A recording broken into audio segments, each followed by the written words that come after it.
Est-ce que vous pouvez dire un bonjour à votre voisin de gauche, de droite? Alléluia. Amen. Alors avant de commencer mon message, je fais juste un petit rappel. Durant toute cette semaine, nous avons abordé un grand thème intitulé « Fini la prison ». C'est-à-dire depuis dimanche dernier, disons « Fini la prison ». C'est une déclaration forte. C'est une affirmation. C'est une parole de foi. Et beaucoup peuvent ne pas comprendre pourquoi nous faisons cette déclaration. En fait, chaque mois dans cette assemblée, nous déclarons une parole qui est censée couvrir l'église, conduire l'église durant ce mois-là.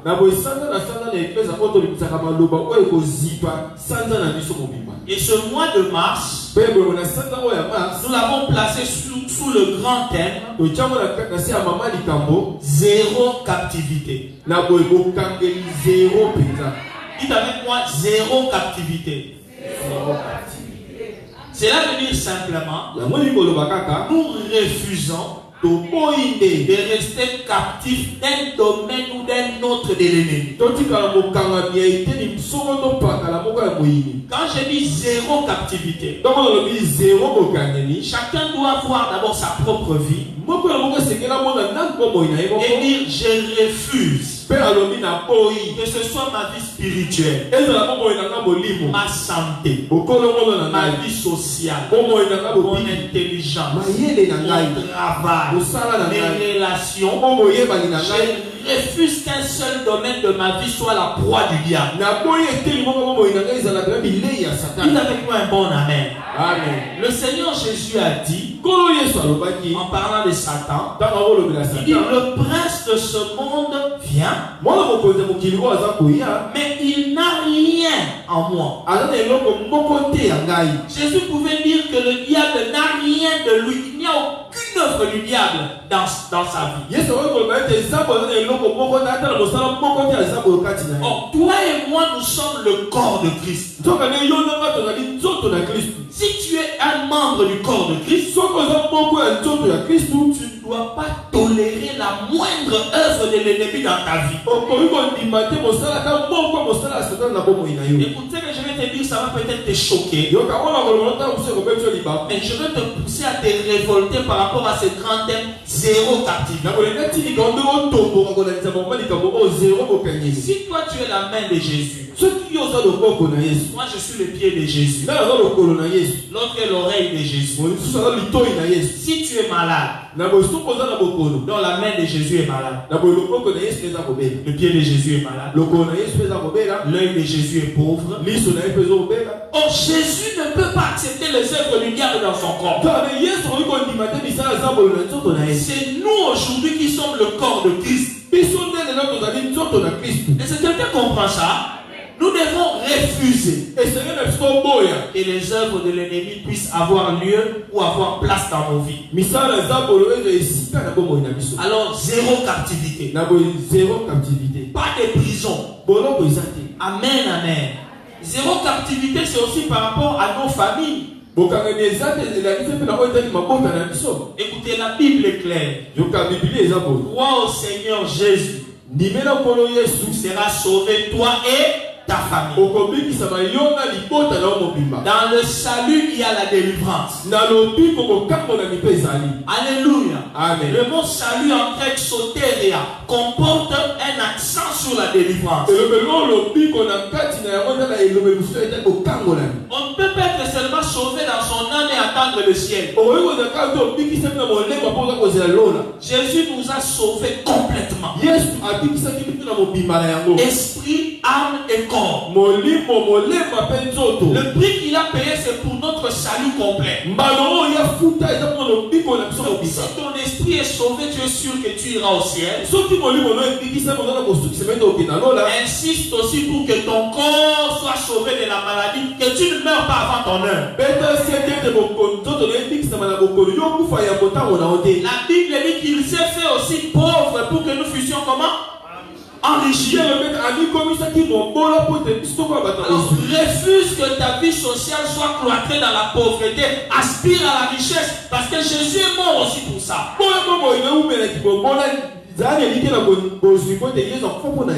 Zéro captivité. Vous savez quoi? Le diable peut te laisser croire en Jésus et aller au ciel. Il dit, mais avant d'aller au ciel, là, je vais te faire souffrir. Tu ne vas pas te marier. Tu ne toucheras pas l'argent. Tu souffriras. Tu verras des problèmes. Et le diable se contente de ça. C'est vrai, j'ai perdu son âme là, il ira au ciel. Mais tant qu'il est sur la terre ici, je vais le faire traiter. Oh, la Bible dit, quand Jésus est venu dans notre vie, le Fils de Dieu a paru afin de détruire les œuvres du diable. Quand tu reçois Jésus dans ta vie, il ne vient pas seulement sauver ton âme pour que tu entres au ciel. S'il y a une œuvre du diable dans ta vie, Jésus refuse de cohabiter avec ça. Amen. Il refuse. Tu ne peux pas avoir à la fois Jésus en toi et un lien démoniaque. Tu as Jésus en toi et puis il y a une sorcellerie de la famille qui agit en toi. Finalement, tu appartiens à qui? À Jésus ou au lien de la famille? Il faut que l'un tombe. Est-ce que je parle à quelqu'un? Jésus ne veut pas 99%. Il ne veut même pas 99,9%. Il veut le 100% de ta vie. Alors ne laisse aucun terrain à l'ennemi. Le diable doit avoir 0 et Jésus doit avoir 100. Tant que tu n'as pas atteint ce pourcentage-là, ne sois pas satisfait. Est-ce que je parle à quelqu'un? Décide-toi de ne rien laisser à Satan. Voilà pourquoi nous faisons cette déclaration. Fini la prison. 0 captivité. Et il y en a beaucoup d'autres que nous pouvons faire comme déclaration. Alors je voudrais vous apprendre ce matin l'importance de ce qu'on appelle la parole de foi. Parce qu'il y a des gens, quand on dit 0 captivité, fini la prison, ils croient que ce sont des slogans. Ils ne comprennent pas pourquoi est-ce que les pasteurs parfois donnent ce genre de thèmes. Je voudrais te montrer le secret qui est caché dans ce qu'on appelle la parole de foi. Lisons un texte dans la parole. 2 Corinthiens chapitre 4. 2 Corinthiens 4. Le verset 13. Verset 13. Il y a beaucoup d'autres textes que je pourrais évoquer durant mon message. Mais lisons que ce seul verset pour nous donner un contexte. 2 Corinthiens 4, donc je m'en vais lire le verset 13. Amen. Et comme nous avons le même esprit de foi qui est exprimé dans cette parole de l'écriture, j'ai cru, c'est pourquoi j'ai parlé. Nous aussi nous croyons et c'est pour cela que nous parlons. Que Dieu ajoute ses bénédictions à sa parole. Amen. Amen. Veuillez vous asseoir. L'intitulé donc de mon message, c'est la parole de foi. Bien, mais nous devons comprendre le mode opératoire de Dieu si nous voulons avoir les résultats de Dieu.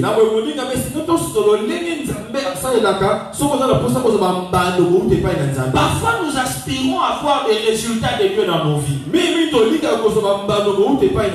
veux être guéri. Je veux être délivré de ce péché. Je veux une solution à ce problème. Tous les résultats là résultats-là que nous cherchons, Dieu peut nous les accorder. Rien n'est impossible à Dieu. Mais Dieu a une manière d'opérer. Et si nous ne comprenons pas comment Dieu agit, nous pouvons ne pas voir les résultats de Dieu. Et au final, on peut dire j'ai été déçu par Dieu. J'ai beaucoup prié. Je suis allé à l'église. Je suis allé à la montagne. D'ailleurs, on a prophétisé sur moi.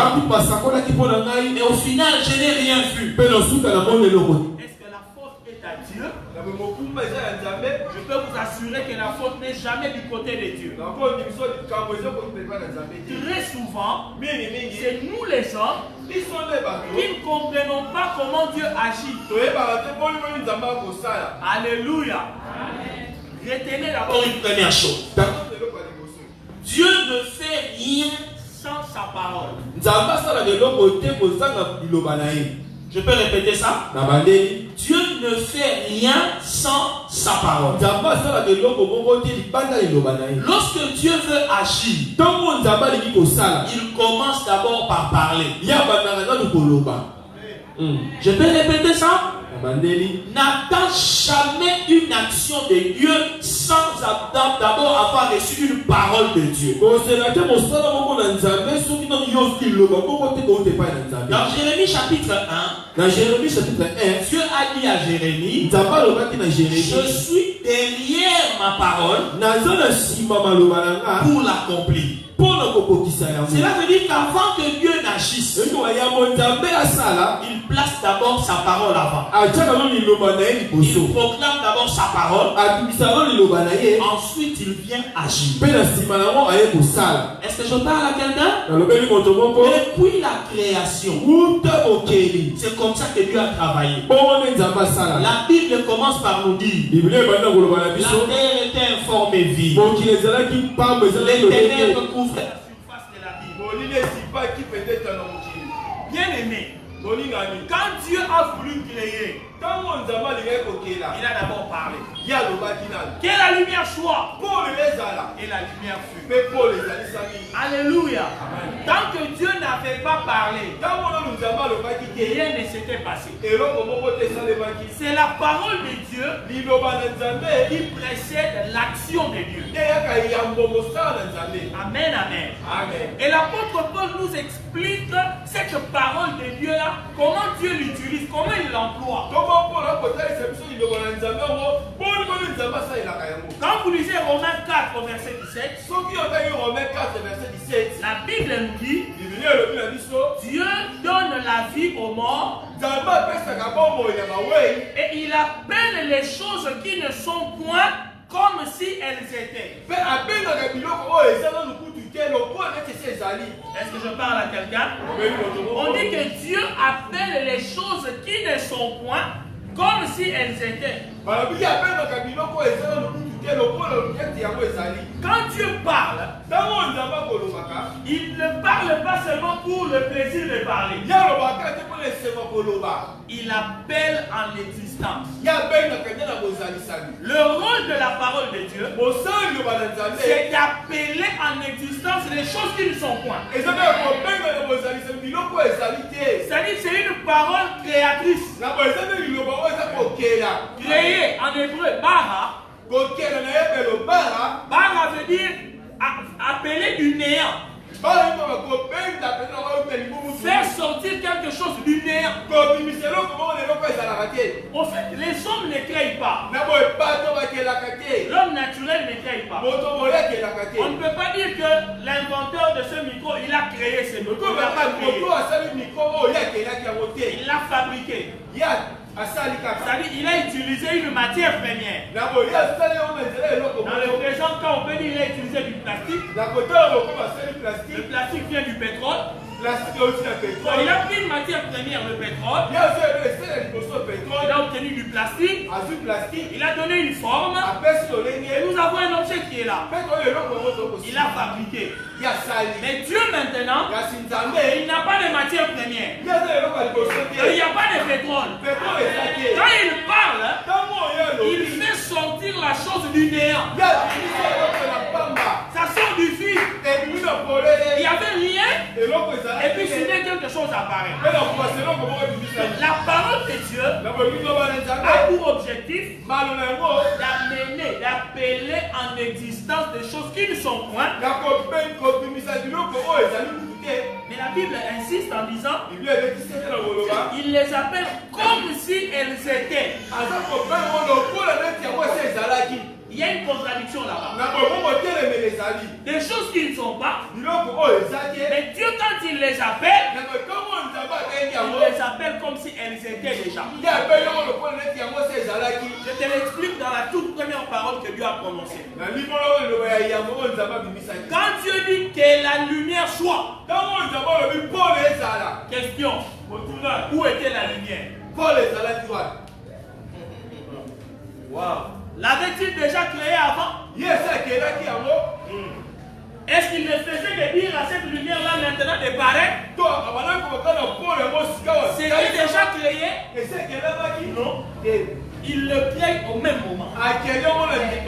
Que la lumière soit, c'est le verbe être. Ce n'est pas apparaître. Il a dit que la lumière soit. Donc il prononce le nom de quelque chose qui n'existe même pas. S'il s'était arrêté en disant que la lumière, et il ne dit pas soit, quelqu'un pouvait lui poser la question, c'est quoi la lumière? C'est lui-même qui avait le concept de la lumière. Donc il a imaginé un concept, quelque chose qu'il appelait lumière. Il avait ça en lui. Il voulait voir ça. Alors pour voir ça, il doit appeler ça en existence. Mais comme si la chose était déjà. Elle était où? Elle était en lui. Dans sa pensée. Maintenant elle devait être au sein de tout le monde.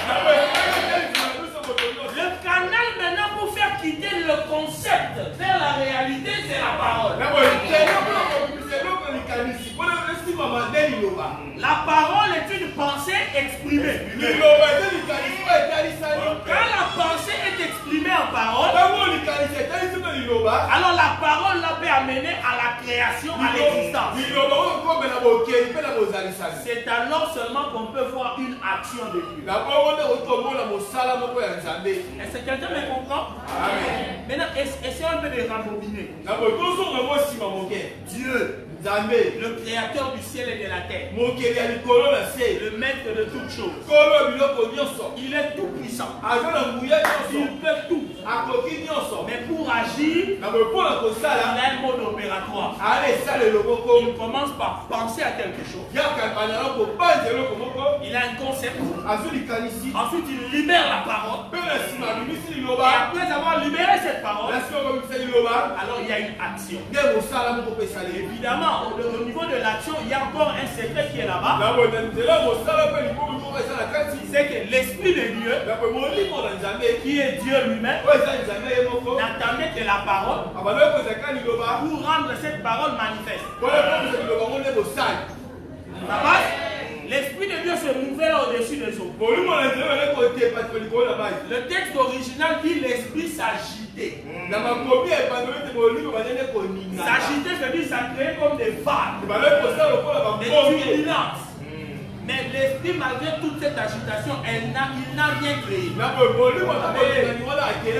Tu peux être rempli du Saint-Esprit de la tête jusqu'aux pieds et puis tu ne vois aucune action de Dieu. Et c'est ce qui arrive à beaucoup de chrétiens. Ils cherchent la plénitude, ils cherchent l'onction et puis ils ne voient rien. Parce que tu ne comprends pas le mode opératoire de Dieu. Avoir l'Esprit ne suffit pas. Il faut maintenant suivre le processus de la pensée, du concept, de la parole déclarée, pour que l'Esprit se mette en action. Est-ce que je parle à quelqu'un? C'est comme ça que Dieu agit, c'est comme ça que Dieu opère. Or, toi et moi, nous sommes des fils de Dieu. Nous sommes des filles de Dieu. La Bible dit tel il est, tel nous sommes. Et Dieu dans sa parole, il nous apprend à suivre le même modèle si nous voulons voir des résultats dans nos vies. Si nous apprenons à agir comme Dieu, comme notre Père, nous aurons les mêmes résultats que lui a eu. Autrement dit, si les ténèbres perdurent encore dans nos vies, c'est parce que nous-mêmes nous ne déclarons pas que la lumière soit. Dieu ne le fera pas à ta place. Vous savez, il y a une chose que nous devons vraiment comprendre en tant que chrétiens. Dieu ne va pas faire tout pour toi comme si tu étais un bébé. Non! Dieu n'a pas besoin des enfants, il a besoin des fils. Est-ce que je parle à quelqu'un? Quand Jésus était encore enfant, Dieu ne l'a rien, il n'a pas utilisé. Quand il est devenu fils, alors le Père a commencé à l'utiliser. C'est pourquoi la prophétie avait dit un enfant nous est né. Quand tu nais enfant. Dieu n'a rien à faire avec toi. Et on dit un fils nous est donné. Dieu ne donne que les fils au monde parce qu'un fils, il peut agir comme son père. Dieu est de nouveau, c'est bien. Ne reste pas enfant. Pour que papa prenne soin de toi, qu'il fasse tout pour toi. Oh Seigneur, fais ceci pour moi. Seigneur, fais ceci pour moi. Ça, ce sont les prières de la maternelle. Ça, ce sont les prières des enfants. Mais les prières des grands, les prières des fils, c'est le genre de prières où Jésus est devant la tombe de Lazare. Il dit, Père, je pouvais ne pas prier, mais je parle seulement pour eux. En fait, Jésus a compris qu'ils sont des enfants. Si je ne prie pas, ils ne comprendront pas. En tant que fils, j'ai le pouvoir moi-même de déclarer que la parole de foi peut résoudre mon problème sans le Père. Vous voyez un enfant qui vient se marier, il demande papa, celui-là n'a pas grandi. Et c'est comme ça que même beaucoup de chrétiens dans l'église, pasteur, un petit problème, pasteur, bien aimé, tu vas grandir quand? Appelle-moi le jour où tu as un cancer. Et pas le jour où tu as mal au ventre. Pour un mal au ventre, tu appelles le pasteur. Une fièvre, tu appelles le pasteur. Mais il y a quand même des degrés de démons, non? Les démons de la fièvre. On l'appelait la fièvre. Même l'enfant de l'école, il peut le chasser. Je suis sérieux. Les démons de la fièvre, c'est un petit démon. Démon fièvre, c'est démon monté. Ils allaient dire quoi pour qui est pour américain à Calma, à Belgique. Yo tout le monde comme moi, la vie à Kinshasa, il y a la Tewan, et Tewan. Ache, wow, qui libre. Yo, on va mettre des choses. Mais quand tu vois un berger allemand, en tout cas, cherche quelqu'un qui est maître, qui sait maîtriser le berger allemand. Sinon, tu auras des problèmes. Dieu veut que tu deviennes un fils. Ne reste pas un enfant. Amen, amen. Les fils comprennent ce que le Père fait et ils imitent le Père.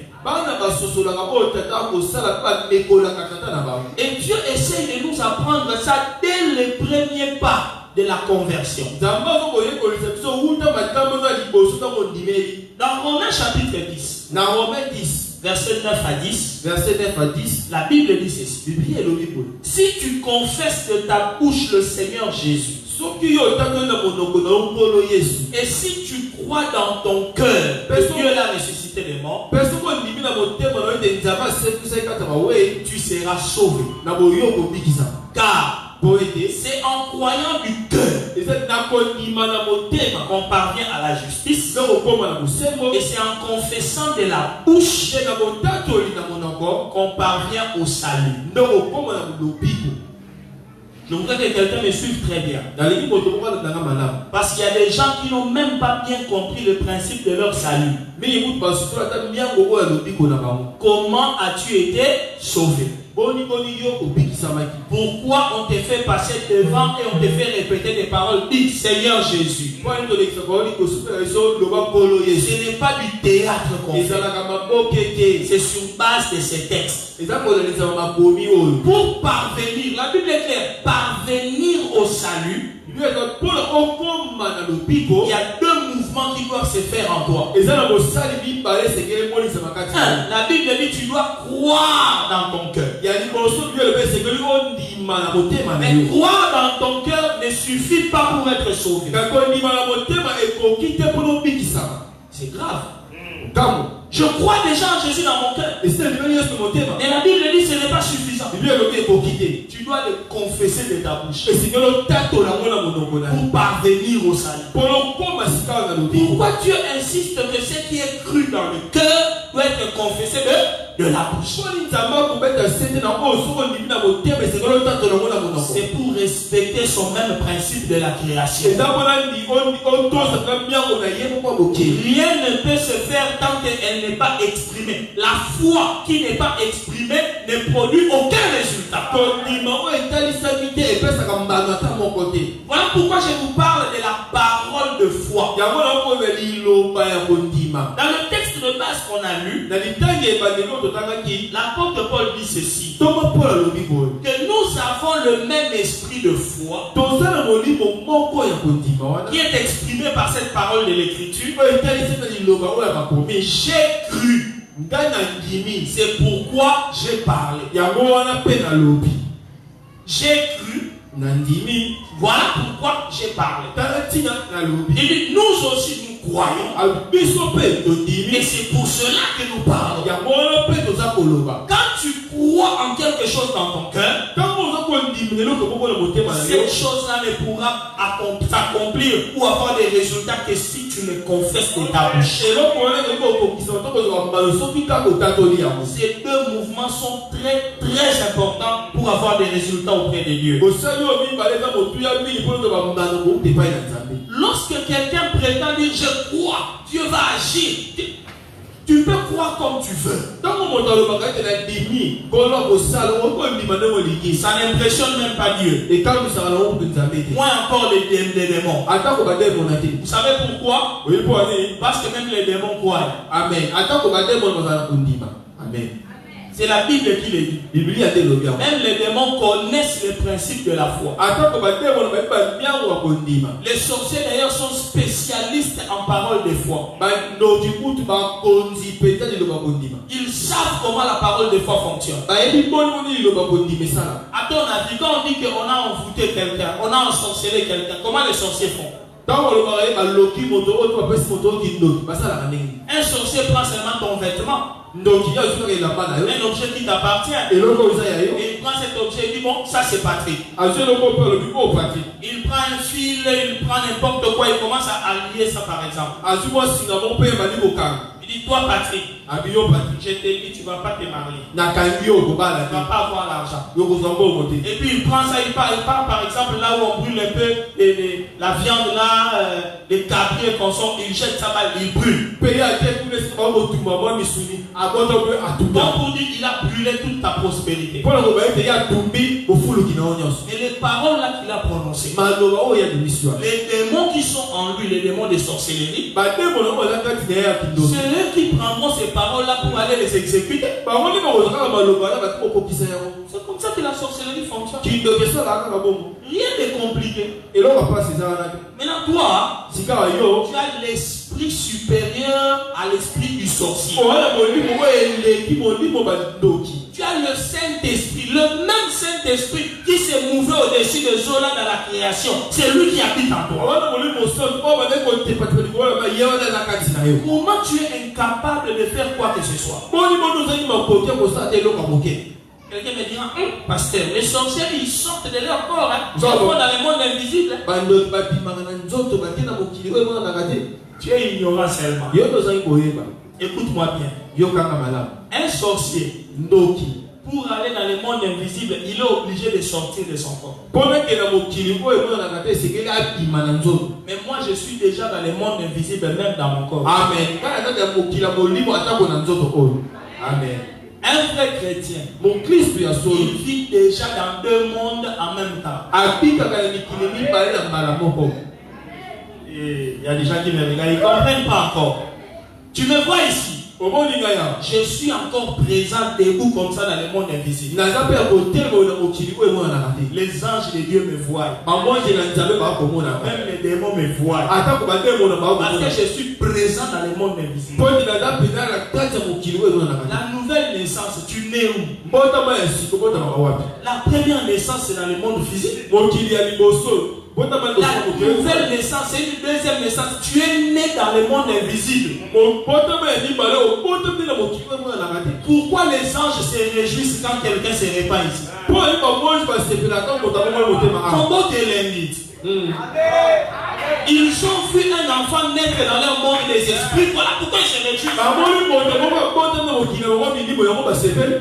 Alléluia. Maintenant, toi qui vis déjà dans le monde invisible là, tu as peur de quelqu'un qui pour aller là-bas va dormir, citer une formule et puis partir. Avec le risque d'être attrapé là-bas et puis il tombe sur un arbre comme on a attrapé une maman sorcière. Toi, tu n'as même pas besoin de ça. Ton problème, tu ne sais pas maintenant comment opérer dans l'esprit. Tu es déjà dans l'invisible. Je ne sais pas quand tu chasses les démons, tu les chasses comment? Tu les vois où? Toi, tu les vois ici. Tel que moi je vous vois ici, je vois un démon ici. Je ne le vois pas ici. Je transcende le visible. Je sais que les démons sont dans l'invisible. Quand je dis au nom de Jésus, je mets ma main sur toi. Assure-toi, ce n'est pas toi que j'agresse. C'est l'esprit qui est là peut-être à côté de toi dans l'invisible. Voilà pourquoi ça ne sert à rien de faire le taekwondo comme la vidéo de cette maman-là qui donne des coups, elle prend des positions. Ça ne sert à rien de donner des coups comme ça dans les combats spirituels. C'est une perte d'énergie et de temps. Amen. Or, pour opérer dans l'invisible, il faut apprendre comment notre papa, notre père là qui est esprit, comment il fait. Même Jésus, quand il est venu dans la chair, le Seigneur Jésus, c'est notre modèle. Il est venu nous montrer comment un fils de Dieu doit opérer, comment il doit agir.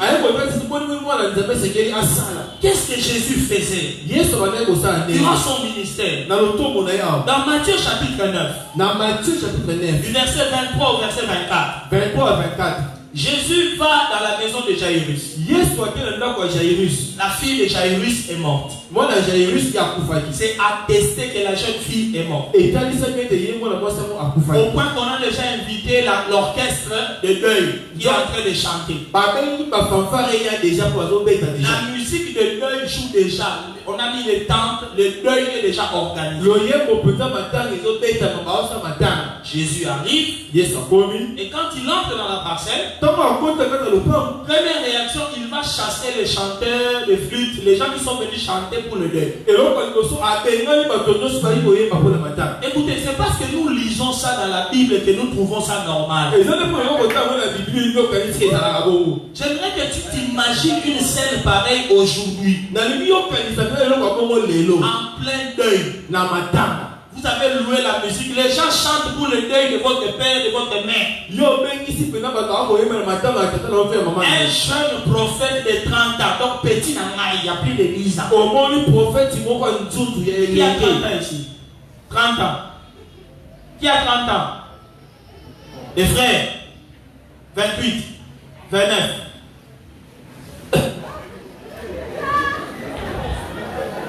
Ici, il y a des mineurs.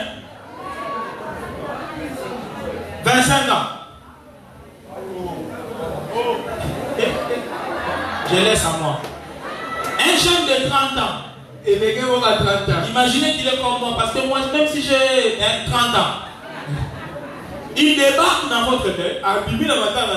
Il se met à chasser les gens que vous avez appelés pour votre deuil.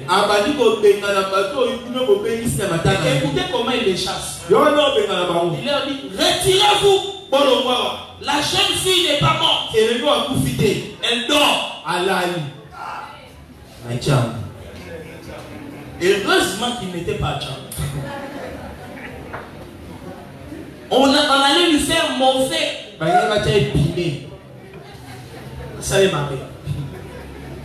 C'est terrible. Comment Jésus peut oser? Il ose dire que la jeune fille n'est pas morte.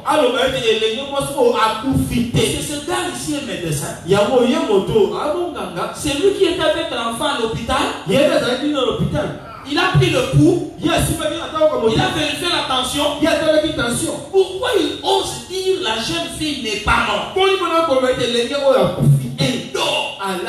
Jésus, c'est quoi le problème avec toi? Jésus était en train de libérer une parole de foi. Écoutez-moi, église. Si Jésus n'avait pas libéré cette parole de foi, et il ose seulement prier pour l'enfant qu'il ressuscite, ça ne peut pas marcher. Vous savez pourquoi? C'est plus facile de réveiller quelqu'un qui dort que de réveiller quelqu'un qui est mort. Quand il est arrivé chez la jeune fille, vous savez ce qu'il a fait? Il a dit, jeune fille, lève-toi. Ce n'est pas lui qui l'a fait lever. Quelqu'un me comprend? Non, il y en a qui ne sont pas arrivés. Jésus n'a pas fait lever cette fille. Il l'a réveillée comme on réveille quelqu'un qui dort. Jeune fille, lève-toi. Donc même quand c'est écrit là-bas en araméen, Talita Kumi. Ce n'est pas que la jeune fille s'appelait Talita. Parce qu'il y a des gens qui prêchent sur moi, Talita Kumi. Ce n'est pas son nom. Comme on a été. Talita Kumi, c'est en araméen, ça veut dire jeune fille, lève-toi. Et tu peux me demander pourquoi Jésus n'a parlé qu'en araméen. C'est ça l'importance d'y parler en langue. Toi qui te manque de parler en langue. À la fois quand il a dit Eli, Eli, lama sabachthani, pourquoi il a dit seulement comme ça? Et en langue. Donnez la Bible la traduire pour comprendre. Mais il avait dit ça en langue. Parce que c'est le domaine de l'esprit maintenant. L'esprit de cet enfant était parti quelque part, on sait où. Quand tu veux ramener un esprit, parle la langue des esprits. Toi, tu négliges les choses de l'esprit, tu penses que c'est du théâtre. Quand les gens parlent la langue, tu te mens. Tu n'auras jamais des résultats de dire Dieu est esprit. Les anges sont des esprits. Les parler en langue, c'est la langue des anges. Toi, tu peux coopérer avec quelqu'un avec qui vous ne parlez pas la même langue. Il y avait une ambassade des États-Unis. Tout un ambassadeur américain a dit la tête du français, tu parles anglais, solo la neige. C'est qu'on se comprend. Fais ma camoufle, nous t'avons fait ça. Solo. On comprend de l'eau. On se l'a dit baba. Moi, ma prière, non, les akakibaba pour la ange. Mais nous, quand nous parlons, nous pouvons parler notre langue ici. À un moment donné, nous parlons leur langue. Quand tu parles leur langue, ils disent hey, notre bande, tu n'as vu ça. Comment t'es là? Alléluia. Jésus a dit Talita Kumi. Talita Kumi. Jeune fille, lève-toi. Et toi-même, lève-toi. On te va dire la mouka. Donc Jésus lui avait d'abord collé l'étiquette l'étiquette de quelqu'un qui dort afin d'avoir la possibilité de la réveiller facilement. Maintenant, toi, quelle est l'étiquette que tu colles à tes problèmes? Il y en a même qui intimident les pasteurs quand ils parlent de leurs problèmes. Pasteur, j'ai un problème très sérieux. Vous entendez l'étiquette? L'étiquette est comment? Pour dire déjà au pasteur, ne prends pas ça à la légère. C'est très sérieux. Pourquoi tu m'intimides? Comme toi-même tu vois que c'est très sérieux, ça sera très sérieux. Mais quand tu viens déjà en disant, parce qu'il y a un petit problème là que je voulais partager un peu avec vous. Un petit problème. Comme tu as dit déjà petit, amen. Mais si toi-même tu déclares déjà que c'est grand, ça sera grand. Parole de foi. Qu'est-ce que tu déclares par rapport à tes problèmes? Quand des situations difficiles t'arrivent, tu déclares quoi? Jésus devint un cadavre, il dit non. Jésus n'a pas fait ça une fois. Quand vous lisez Jean 9, on lui a appris la mort de Lazare. Il a encore dit la même chose. Non, Jean 11 plutôt. Jean 11. Il dit, notre ami Lazare dort. Et je vais aller le réveiller. Et les disciples n'ont rien compris. Non, s'il dort, il va se réveiller. Jésus regarde et dit, ah, bon, je dois leur parler ouvertement. En fait, en réalité, Lazare est mort. Et je me réjouis. Parce que je n'étais pas là quand il est mort. Donc, on t'apprend que ton ami est mort. Il dit, je me réjouis. Comme je n'étais pas là. Pendant qu'il est mort. Et puis il reste à cet endroit. Il ne part pas au deuil. 4 jours après, il regarde débat. Et quand il débat, il prie pas. Il dit, amenez-moi seulement au tombeau. Et puis il dit, Père, c'est pas pour moi que je prie. C'est pour eux. Afin qu'ils croient. Lazare, sors. Écoutez, Jésus n'est pas allé dans les tombeaux pour sortir Lazare. Il a dit aux morts lui-même de sortir.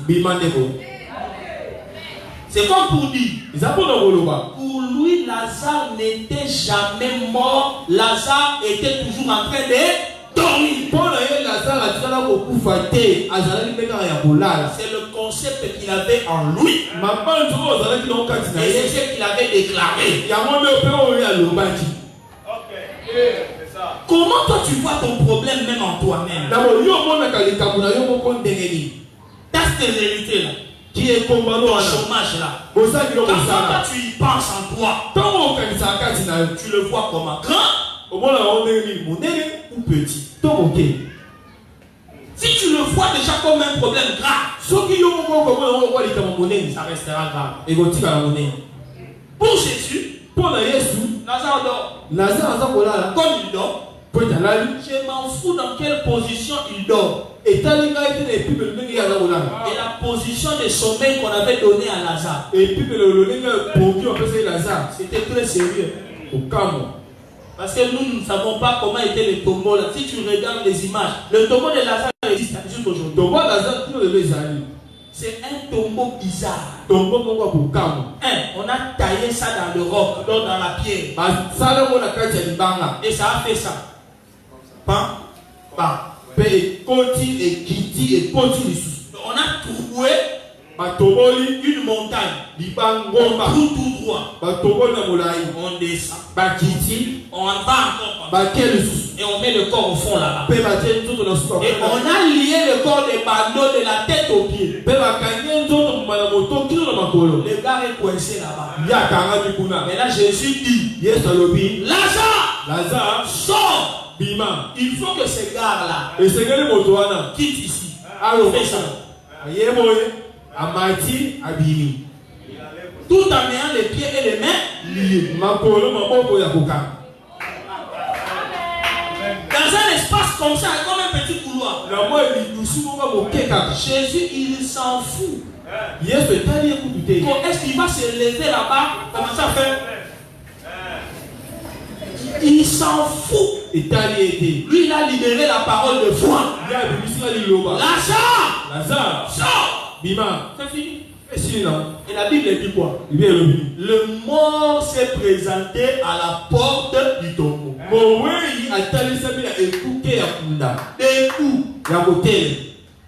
Je ne sais pas si vous comprenez ça. Et Jésus dit, déliez-le. Comment il est sorti? Posez-vous d'abord la question. Comment il est arrivé jusque là à la porte du tombeau? Il a roulé. Comment il a fait? Ne jouez pas avec la parole de foi. Quand tu libères la parole de foi, cela met en mouvement la puissance de Dieu. C'est alors que la puissance de Dieu saisit cette parole-là. Elle va accomplir ça. Peu importe le problème. Quand tu dis finis la prison, si tu crois cette parole de foi, la puissance de Dieu va saisir cette parole, aller localiser toutes les prisons et les secouer comme ça. Ce ne sont pas des slogans. Quand nous disons zéro captivité, si tu crois ça et tu les déclares, la puissance de Dieu saisira cette parole de foi. Elle ira faire sortir des prisons, même des enfants, même les membres des familles, il va les faire sortir. La parole de foi. Voilà pourquoi même quand on est allé dans la vallée des ossements, vous connaissez l'histoire de la vallée des ossements? Ézéchiel 37. Alléluia. Ézéchiel arrive devant des ossements desséchés. Qu'est-ce que Dieu lui a dit? Prophétise, fils de l'homme.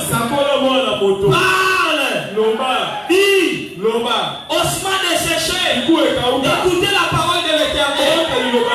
Voici, je vais vous donner des eaux. Je vais vous donner de la chair. Tout ce que Dieu demande d'Ézéchiel, c'est de parler seulement. C'était l'école de Dieu. En fait, Ézéchiel, c'est l'image de tous les fils de Dieu. Dieu est en train de nous enseigner, nous tous, pour dire, mes enfants, quand vous êtes devant des cas compliqués, mes enfants, parlez. Si tu ne parles pas, rien ne se fera. Est-ce que tu prends le temps de parler pour ton problème de travail? Est-ce que tu ne peux pas te lever toi-même la nuit et tu commences à parler? Je déclare au nom de Jésus, aucun mal ne va arriver dans ma maison. Lève-toi toi-même, parle. Sois un vrai fils de Dieu. Et c'est qu'elle a parlé, puis à un moment donné, il s'est arrêté. Les os ont produit la chair, les nerfs, la peau, et puis il a vu des cadavres. Il s'arrête. Il commence encore à regarder à Dieu. Il dit, ah Dieu, maintenant, on fait comment? Dieu lui dit, oh, fils de l'homme, parle à l'esprit. Écoutez, Dieu dit à Ézéchiel, même à l'esprit, parle-lui. Dis à l'esprit, esprit, souffle de 4 vents. Comme pour dire, parfois même quand l'esprit n'agit pas, parle-lui. On met le Saint-Esprit en mouvement. Dis le Saint-Esprit, tu n'es pas ici pour chômer. Dans ma vie là, il faut que tu fasses des choses. Que le Saint-Esprit agit. Souffle. Et quand Ézéchiel a parlé à l'esprit, l'esprit est entré dans les hommes se sont levés. Question. Qui a accompli le miracle? C'est Dieu ou c'est Ézéchiel? Qui me répond? Ah, tu commences à comprendre, hein? La parole de foi, c'est Dieu qui te responsabilise. Il te dit tu es responsable d'apporter une solution à ces problèmes. Si tu ne fais rien, rien ne se passera. Alléluia. Dans le jardin d'Éden, Dieu veut travailler avec l'homme comme un partenaire. Dieu a créé les animaux. C'est toi, Adam, qui va donner les noms. Moi, je ne donne pas. Dieu n'aime pas la facilité. Est-ce que je parle à quelqu'un? Il dit c'est toi qui donnes les noms. Invente. Mais moi je ne donne pas, j'ai déjà créé ce suffisant. Tu n'as pas entendu qu'un jour, Pierre même Paul a prié, Seigneur, chasse ces démons. Dieu a dit ma grâce te suffit. Moïse a prié, oh Dieu, il dit, je ne peux pas t'exaucer cette fois-ci. Il refuse. Mais toi, tu peux faire agir ta foi. Même si Dieu refuse, si tu fais agir ta foi, tu peux faire fléchir Dieu. Toi, tu ne connais pas l'histoire de la femme syrophénicienne. Seigneur, guéris ma fille. Elle était envoyée au brebis perdu d'Israël. Il est passé. La fille a insisté. Seigneur, guéris ma fille. Il n'est pas bon de donner le pain des enfants aux chiens. La fille a compris. Elle dit, maintenant je vais utiliser la parole de la foi. La foi de ce qu'on entend. Quand tu as dit qu'il n'est pas bon de donner le pain des enfants aux chiens, donc je suis chien. Pas de problème. Les chiens aussi, ils mangent le miettes qui tombent de la table de leur mère. Jésus s'est retourné. Il a dit à cette femme, ta foi est grande, hein? Comment Jésus a cité la foi? La parole qu'elle a prononcée. Comme elle a prononcé la parole de la foi, Jésus lui a dit qu'il te soit fait comme tu veux.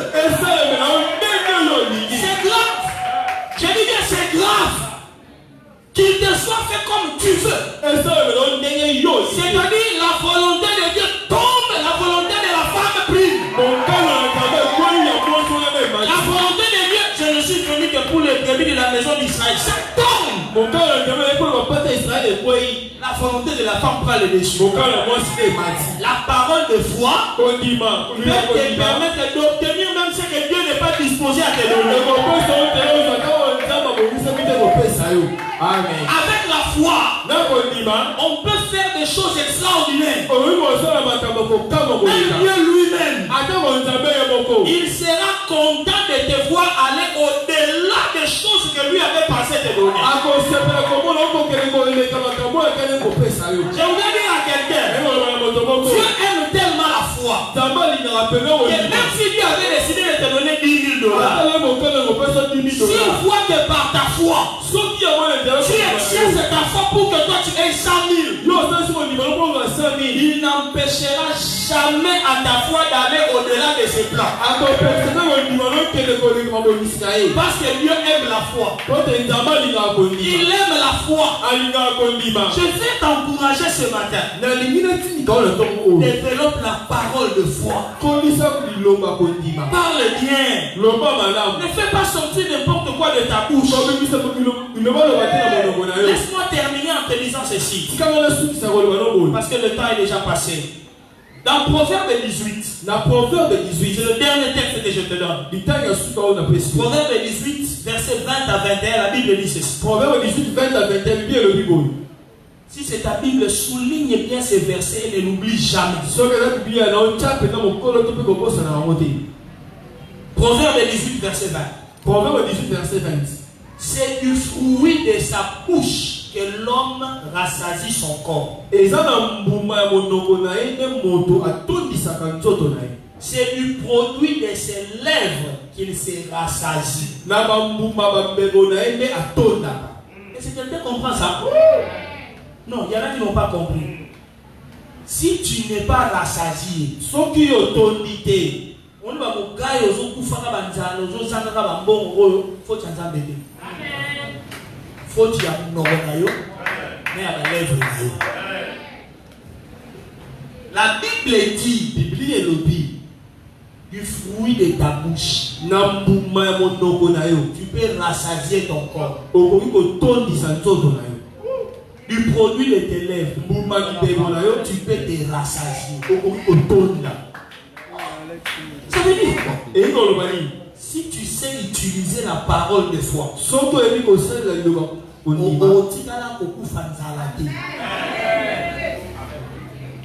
parce que depuis qu'on a compris le principe de la foi, même si je me réveille le matin, Dieu va s'arranger d'une manière ou d'une autre. Moi, j'ai une parole de foi que je déclare par rapport aux histoires là de manger.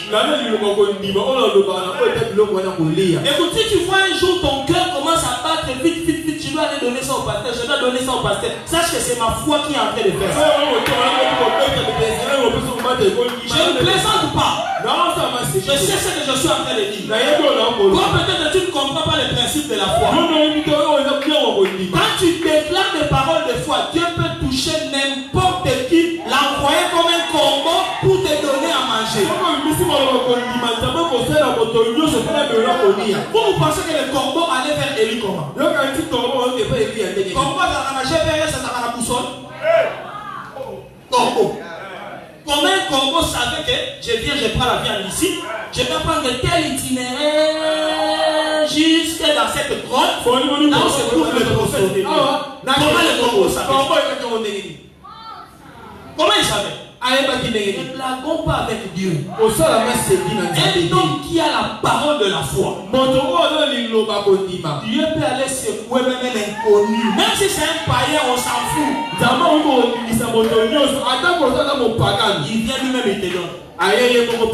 Il peut corbeau au Bengali au nom de Jésus. Amen. Parce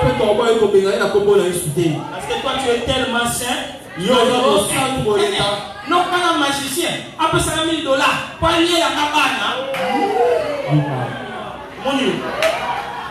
On exige 1000. Elle m'a changé. 1000 pénagoles. 1, 2, 3. Tel Benjamin. On les mis ça. Vous avez Yuma. La machine, je m'en fous de ta machine. Ça c'est ma foi. Si toi tu as la foi qui va te bouffer, ne prends pas. Parce qu'il te sera fait selon ta foi. Moi je veux que tu grandisses. L'homme mange. Moto agolia. Le fruit de sa bouche. Le verset 21 dit. La mort et la vie sont au pouvoir de la langue. Non, quiconque l'aime à manger le fruit. Quiconque aime quoi? Les principes là du pouvoir de la langue. Si tu aimes ce principe de la parole de foi, c'est fini. Et si tu vas en manger le fruit, frère, on va là. On une parole de foi, et on va je sais ce que je dis. Tu peux vivre avec la parole de foi. Quand je dis parole de foi, ça ne veut pas dire ne pas travailler. Parce qu'il y a quelqu'un qui va aller s'enfermer dans la chambre et il commence à chier. Je déclare. Il n'y a pas de déclaration dans la chambre. Après au matin. En tout cas, même Jésus s'est déplacé. Il est allé jusqu'à la tombe de Lazare. Là où se trouvait le problème. Il n'a pas dit à distance là-bas, au nom de Jésus, Lazare, sors. Qui n'a tombe. Donc va quand même là où on engage là. Hein? Va là-bas. Après les déclarations, maintenant tu vas là-bas. Je viens pour que vous m'engagez. Oh, monsieur, c'est quoi cette histoire? Moi, je suis venu parce que je dois être engagé ici. J'ai cru. C'est pourquoi j'ai. Écoute, après avoir prié, ne parle plus jamais de la même manière. Apprenez ça même de Anne. Anne, vraiment la pauvre Anne ne t'a rien appris. Anne finit la prière, on dit son visage ne fut plus le même. Tu termines de fortes déclarations, tu fais des paroles de foi. Dès que le pasteur demande ici, maman, on dit, ah, pasteur moyen. Donc, toutes les déclarations que tu as faites ici, pour toi, ce n'était rien. Bébé, tu attends le pasteur. Bébé. Moi, je suis qui m'a rendez-vous et Koufi. Pour si tu grandis, maintenant seulement, si toi-même tu peux te lever avec la parole de foi, avec des histoires telles que la Sainte Seine ici. Vous prenez la Sainte Seine comment? Vous faites quoi quand vous prenez la Sainte Seine? Mais c'est le moment de faire la sorcellerie, non? Positif. C'est le moment. Vous savez que les premiers chrétiens, on les a arrêtés comme des cannibales. Est-ce que vous le savez? On a autant dans l'histoire. Les premiers chrétiens, on les a arrêtés, on disait que c'était des cannibales.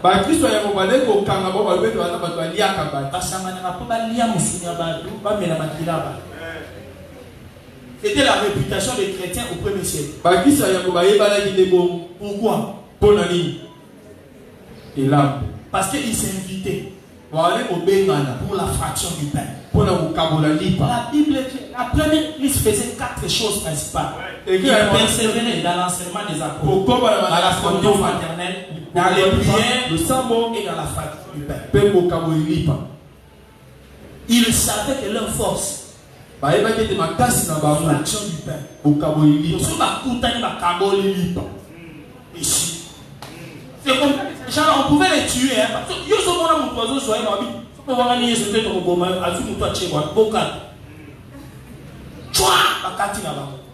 Ce n'était pas des hommes normaux. Alléluia. La peur a quitté. Bien-aimé, comprends la parole. Ce matin, change de langage. Quand tu sors d'ici, commence toi-même à déclarer. 2021 ici. 2021. Ça ne va pas finir comme ça. Ça va changer. Au nom de Jésus. Tu vas toi-même là où se trouve le problème. Tu commences à parler au problème. Toi, maladie ici. Au septième, au sambo. Comment dire?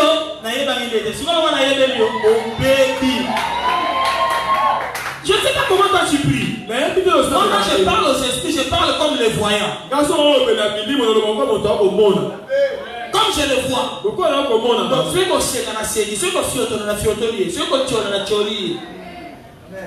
comme ça que je dis souvent pauvre diable. Tu pensais faire quoi? Moi, tu as mal choisi. Il ne fallait pas venir ici. La parole de foi. Il y avait ma parole de foi.